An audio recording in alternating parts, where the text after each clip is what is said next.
Let me introduce to you my brother and I. We're a little bit bigger now, and I promise you there will be no more nudity in the next 15 minutes. You can't imagine two brothers being more different from each other than he and I. Yet we are family, so we share a lot. My brother is one of the most intelligent persons I've met in my life. He's a financial expert in real estate, and he's really skeptical about sustainability in general. I remember having a discussion with him right after our Christmas dinner in 2013. And at that time, I was setting up a platform called Circle Economy. I was enthusiastically telling about how we try to implement the circular economy together with our members, multinationals like Philips and Friesland Campina. He automatically framed that as sustainability in general. So he added that how much he hated that topic, the fussiness, the ego, the hypocrisy. So here I am today for you, trying to convince you all that circular economy might be an answer to our ecological, economic, and perhaps even our moral crisis. And I cannot even convince my own brother. But let me give it a try. Let me give it a try because I believe that the circular economy is inevitable and logical. And I think there is an opportunity for every one of you here in the audience to step into that circular economy. Also for my brother, with which I had a very interesting dinner last Christmas, and a very interesting discussion. But I will come back to that at the end of my story. I can imagine that sustainability has a sort of an image problem. Over the last 40 years, the approach was mainly a little bit moralistic, making you feel a little bit guilty. And that negative approach never really appealed to me. I'm an entrepreneur myself, and I'm not really motivated by getting certifications in, getting the ticks in the boxes. I'd rather look for opportunities or gaps and failures in society and find solutions to that. I want to create and build something, create value, shared value. 7 years ago, my co-entrepreneurs and I decided that we wanted to change things. We asked ourselves the question how to use our talents in the next 40 vital years of our life. And we found out that we wanted to be more meaningful. I'm very happy to see now that one of the companies, Kirkman Company, changed its mission to co-creating social enterprises. And that alongside, we developed and co-owned now some 7 other companies that share the same vision and offer a broad range of products and services. And we now call that Collective Power by Meaning. 4 years ago, I had the opportunity to build this platform called Circle Economy, a multi-stakeholder platform. We're working together with municipalities, governments, regions, businesses, multinationals, SMEs, startups, and it was member-based. Every member was obligated to start a circular project.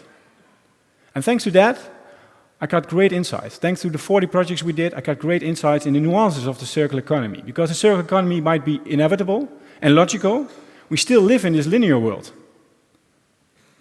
And we need a lot of perseverance to make that change, and we need a lot of swimming against the current to go from linear to circular. Don't get me wrong here, linear to circular.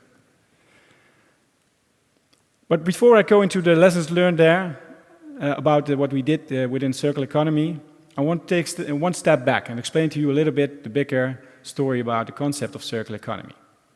And the best way to do that is to look at our current linear system. What we came up with so far as humanity is a linear system. So we take things out of the ground, we make something out of it, and we throw it away in a very high pace. So we put a lot of labor, energy, resources into products and services, and they become worthless in months, days sometimes. That's a waste, isn't it? If you look at the circular economy, it's all about creating value, maintaining value. Wouldn't it be more logical if you have a product that you design it to such an extent that it can be repaired, or that your furniture can be refurbished, or that you remanufacture components instead of throwing away a complete product? Wouldn't that make more sense? Wouldn't it make more sense than completely starting from scratch, building a new product? I think it is much more logical, also in terms of economics. Key here is that we develop business models that also incentivize the producers to create products that have a longer life extension. And you already see great examples of these. You already see companies steering away from the planned obsolescence we came up with in the 1950s. And we have a necessity. All figures go through the roof. We live in exponential times. The Stockholm Resilience Institute is already explained to us that we're exceeding every planetary boundary there is. And we're the only species on Earth that pollute and destroy our own habitat. Yet we're also the only species who can fix that. And here, the good old-fashioned capitalistic growth potential comes to rescue. Companies like Accenture and McKinsey calculated that trillions of dollars can be won in our economy if we switch to a circular economy. And within the UK, the estimation is that there will be 500,000 new jobs if you go to circular. So, I can almost hear you think, if it's so obvious, if it's so inevitable, why isn't it here yet? At least that is what my brother would ask if he was here.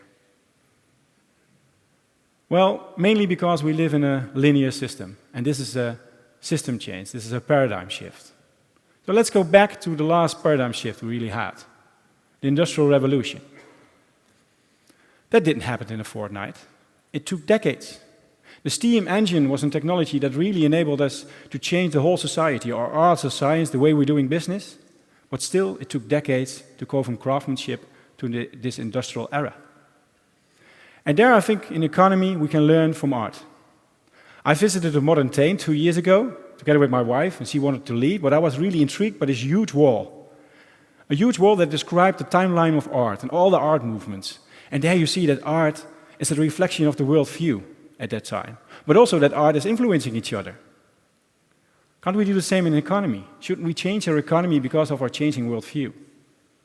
Circular economy stands on the shoulder of giants.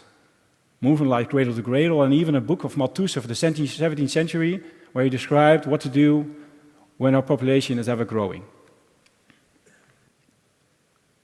And you might say that the sustainable movement in the last 40 years is a sort of response to the sort of capitalistic idea we had in the beginning of this century. And if that's so, then circular economy, to my opinion, is the synthesis, combining ecology and economy. I don't want to get too philosophical with you, so I will go now to some examples. And I have a question for you. Who of you has Spotify on their phone right now? So that's nearly everyone. There's one person not having Spotify. I chose Spotify too. And therefore I contribute to the circular economy. Therefore you contribute to the circular economy. Perhaps you didn't realize. I want to have access to music everywhere I am without the necessity to carry 200 CDs with me. But this is actually the holy grail of the circular economy. Can't we dematerialize our functionality? Can we make sure that we have the functionality of music without having the need to use resources? Decoupling our development from using resources. And the skeptics in the audience might say, but Guido, what about these earplugs, these headphones? You're right. Pelican House found a solution to that. Now you can lease for €5 per month a headphone, including that they repair it for you. And what about the iPhone? I'm really a brand lover of Apple, but I think they have a big issue. They're not really future-proof if you don't change the way they produce. Here you have the Fairphone. It's not only a Fairphone, but they also designed it in such a way that you can repair it yourself. And Google Ara, look at them. They're developing the Google modular phone. So you can upgrade your hardware just as you are used to upgrade your software. And if you do want to throw away stuff, then please bring it to the upcycle center and see how you can reuse it again. They will take the components out, get value out of that. And the last resort is recycling. This is the We Beat the Mountain laptop sleeve made out of 6 PET bottles. And if we organize our economy accordingly, then the plastic will be out of business. I don't think the entrepreneur would mind. They're fishing plastics out of the canals in Amsterdam and make new boats from the plastic. You might think, some pilots, some small examples. Let me take you to Park 2020. This is an office park with an investment of 300 million euros, and it defeated all existing office parks in the last 10 years. It was designed by William McDonough and based on the cradle-to-cradle principles. So it's ready for disassembly. So the buildings are material banks with resource passports, so we can reuse it when it's obsolete. This is not only successful in terms of circular, but also in terms of finance. The residual value is much higher. To give you one example, by not mixing up concrete with steel, the residual value of steel is much higher.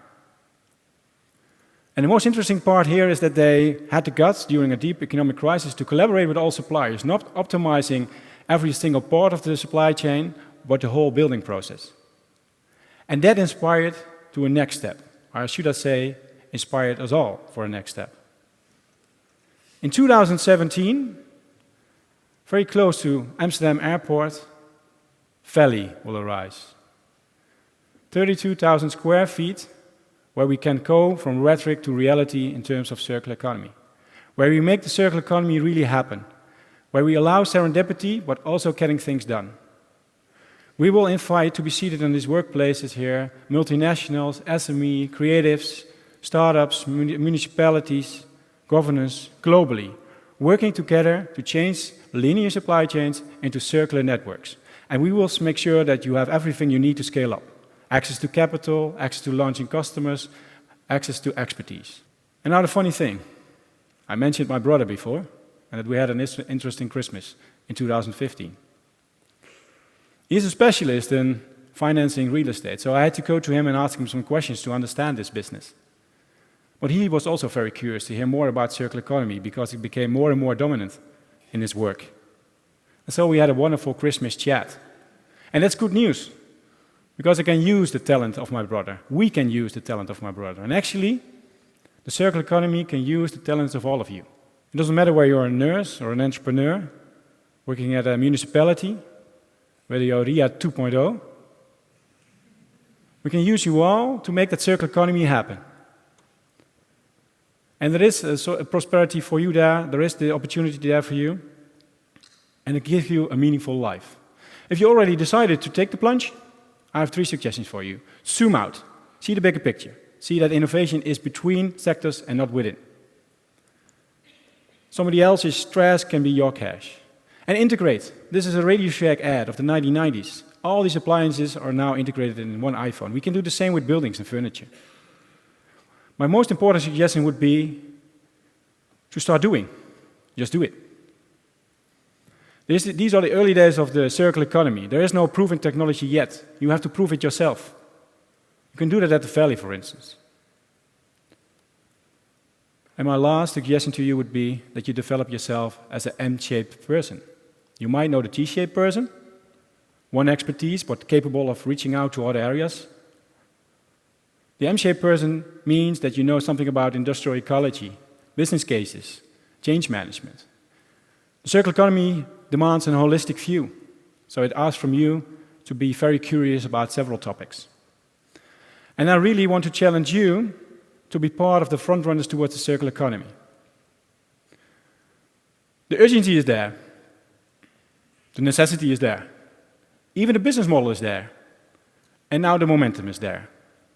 During the EU presidency, the Dutch EU presidency this year, the Netherlands will manifest itself as a circular hotspot, a living lab, a testing area to find solutions of urban deltas.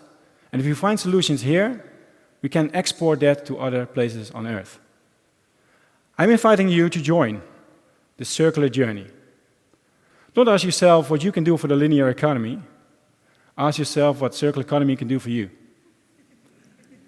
I'm inviting you all to test, to try, and to share what you've learned, just as I had the opportunity today to share with you what I've learned. I thank you very much.